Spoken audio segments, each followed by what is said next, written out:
I'm Jeff, this is Allie, Wake Coaching. We're here with our very good friend, Jeff Bitten with Pitch 59. And Jeff, we love your product. We love what you do. Pitch 59 is beautiful. The 59-second elevator pitch, the person, the referral comes to life right in front of you. It's an incredible thing. And so, but you didn't get here, this concept didn't just it came to you out of frustration, which we love, which is that's such the entrepreneurial journey, right? You see a need, you have a frustration, here's a product, here's the vision. That's just the process. But then before you ever did that, you sold stuff. You were a master salesperson. I'm going to throw that out there. I wouldn't say that I'm a master salesperson. I would. Okay. So I'll let you guys say that. I wouldn't say that, but yeah. Well, and I will say this, Allie works, helps out at Pitch 59 in the fractional space. So interacting with you on a regular basis, My she opinion sees... counts. Yeah, Allie, actually, that's a level of credibility she speaks from, right? So, but I think we've come to you in moments where we're trying to get Wake Coaching off the ground. Yeah. And we're at a point pulling my hair out. I had hair when we started this company. Yeah, and now it's gone. And so that's how much, I'm just kidding, I didn't. But I will say, we came to you and you, Jeff, help us with sales. Honestly, you have to have thick skin and have to be okay with being rejected. So help us understand a little bit. If someone's watching this and they're oh my gosh, my sales, it's so challenging, it's so difficult. What are a few things that you, learned through the process of door knocking and then going into your own business and now into your second business? Help us understand some tips on how to sell well. Yeah, that's a really good question. So I think one of the first things that any salesperson has to do, whether you're selling your own product or you're a salesperson for somebody else's company, is you got to really figure out your value proposition. What is your product or your service going to do for anybody else that's different, unique, better than any other platform out there? And so when it was pest control, I learned what our service was compared to other services. But Sure. At the end of the day, there's not a whole lot of difference between our pest control services, right? I mean, we may do a little bit more spray, we may add a few more granules here and there, but at the end of the day, whether they choose Terminix or Smart Pest Control, it's not going to be determined on the product itself. It's going to be determined on me. Mm-hmm. And so Gotcha. People hire people. You've heard this a million times. People hire people that they know, like, and trust. Yep. Mm-hmm. And I always like to compare what we were doing with carpet cleaning and with pest control to what people were experiencing online. So when I started my little carpet cleaning company and I went out and sold carpet cleaning services, I went and knocked doors. Nobody had ever heard of the little carpet cleaning company that I represented. All I had was a clipboard and a t-shirt and with a logo on it. And I would knock on somebody's door and oftentimes 5 or 10 minutes later walk away with an appointment scheduled, a check in hand, or a credit card number. Wow.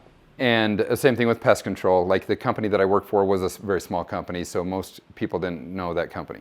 Yet when we were spending all this money on all the major marketing platforms, we were the top 3 or 4 ranked on Google or Yelp or these other platforms. We had tons of 5-star ratings, great website, great discounts, sales, pictures, everything that I thought people would want.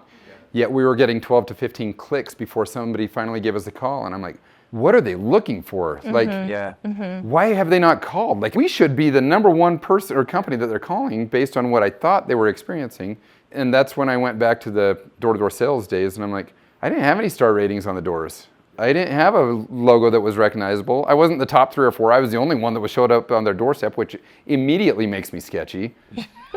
Yet those people were hiring me. And that's when it hit me. I'm like, wait a minute, they hired me.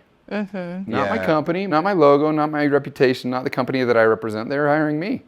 So I'm like, okay, so why were they hiring me versus what they're doing online? And so I think the first thing that you've got to recognize is that you're the reason that people are going to buy your product or service most of the time. Sometimes you'll go onto Amazon and just find a product that you're looking for or whatever, but most of the time if it has anything to do with service or customer support or something, they're going to hire the representative that they first learned about it. Yeah. And so that representative, you've got to come across, you've got to ooze that energy, that excitement, that passion. You've got to come across as reliable and trustworthy. Yeah. And so that's not stuff that you can just immediately fake. I always say the best salesmen in the world are the ones that you can't tell that they're salesmen. Mm-hmm. Right. You can't tell that they're selling something. They're just natural. They are who they are, and that's what they do. And so the first thing that I would do is just learn to be super genuine and real with people and be good with people. Mm-hmm. Just get to know people and care about people. They're buying you. Yeah. They're buying into you. And I think that's a huge part is caring about people. You genuinely just care about people. And so you don't have to fake that part. Mm-hmm. Yep. who you are, and that comes out like easily. What are some ways, like, because I can imagine like going door to door, I mean, it seems like you had a really high success rate, but like, how do you make sure that you're showing up well? Like, especially after maybe you've just knocked on 3 doors where it's like, no, thank you. Like, why are you here? I'm in the middle of the, you know, like I'm sure you got some doors slammed in your face, and like, how do you show up well to the next house? It just happens all the time. Sometimes it's by the grace of God that you run into somebody that actually wants to listen or cares about you too. And they re-energize you. And sometimes it's hard to fake. Like, you can't just show up at everybody's door and be like, hey, my name is Jeff, whatever it was. The other thing is, the hardest sale that we got on, and every door knocker would agree with this, the hardest sale to get is your very first sale. Period. The first, like, Period. not of the day, but of just like, Well, no, it was daily. okay. Every day you're going out and you're starting at 0, and it's like this mental barrier, like, oh, I haven't made any money today. Like, I may not make any money today. I just got to go see if I can get my first sale. Sure. Yeah. Once you get that first sale, there's like this calmness and this confidence that comes with it that, like, okay, I can do this again. Yeah. I can sell it again. I can sell me again. And in fact, I'll bet you I can get their neighbor to sign up. And there's this confidence that just people can feel when you're on their doors. Like, there are door-to-door sales reps that come to buy my house, and it's so hard for me to not be like, I would totally do this different. Like, critique them. I want to critique them so badly. All right, I'm like, boys, let's do this. This role play. like, you had a chance to sell me and you didn't because I didn't like what you said about this or how you acted. This guy that just came to my house last week, he knocked on our door and they said, Dad, somebody's here. And so I went to the door. He stood like 10 feet back, which is the first no-no, 10 feet back facing me. And he's like, hey, sir, how are you today? Don't ever start with how are you today. I was better before you knocked on the door. Yeah, you're giving me a chance to tell you no immediately. Yes. So what I would do when I sold pest control is I would never stand back and face them like that. I would always stand right by their door, and then I'd lean in with my shoulder when they open the door. So I'm like 2 feet away from them, but I'm facing the same direction that they are for the most part, the general angle. Sure. Hey, I'm Jeff, I'm the bug guy. Just real quick, what we're doing, and I would just go into it real quick. I didn't ask them how they're doing or whatever, and I was already in their bubble. Yeah. So that there was this, like, we're on the same team type of thing. If I'm facing the same direction as you, we're on the same team. If I'm against facing you, interesting. we're opposing. We're enemies here. Yeah. And so Interesting. anyway, I was just like, that kid was on the doorstep. I'm like, oh, you're killing me. I'm not even going to give you the time of the day because you did so many things wrong, and I don't trust you. I didn't tell him that, but that was what This was is all going went on in through my your mind. Yeah. Yeah. So anyway, so there's some techniques and stuff that you'll learn as you just learn sales. So, like, the best experience I think anybody can get is go do door to door. Yeah. Yeah. If you can conquer door to door, you can conquer anything because it's so hard. Oh, I Well, can so imagine. let me ask you, because at first you talk about the idea of, like, you're selling you. Yeah.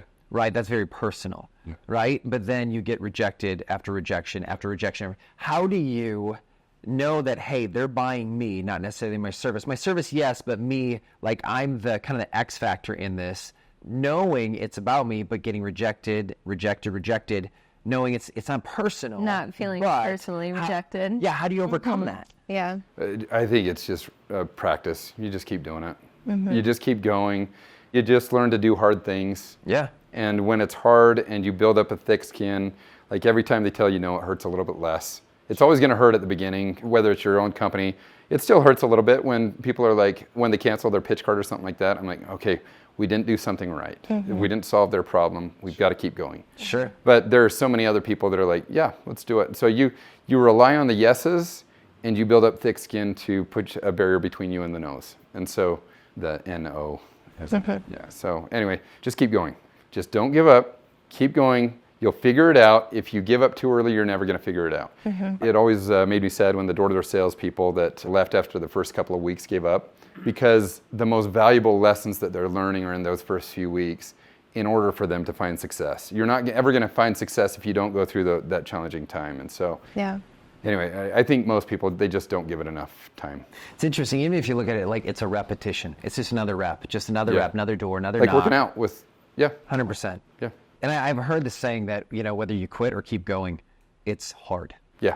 It's both hard. Choose your hard. Choose your hard. Yeah.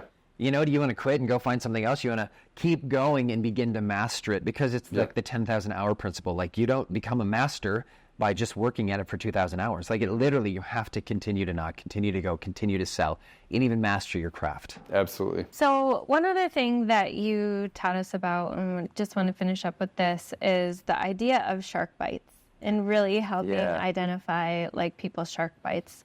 So can you talk a little bit about that? Yeah. So most of the time, when you ask somebody who they are, what they do, they're going to tell you very specifically what they do, and it's going to be a terrible elevator pitch. We do a lot of elevator pitch training with Pitch 59 because it's all about your elevator pitch. And your elevator pitch is essentially your value proposition in a short, concise statement that makes people want to ask further questions.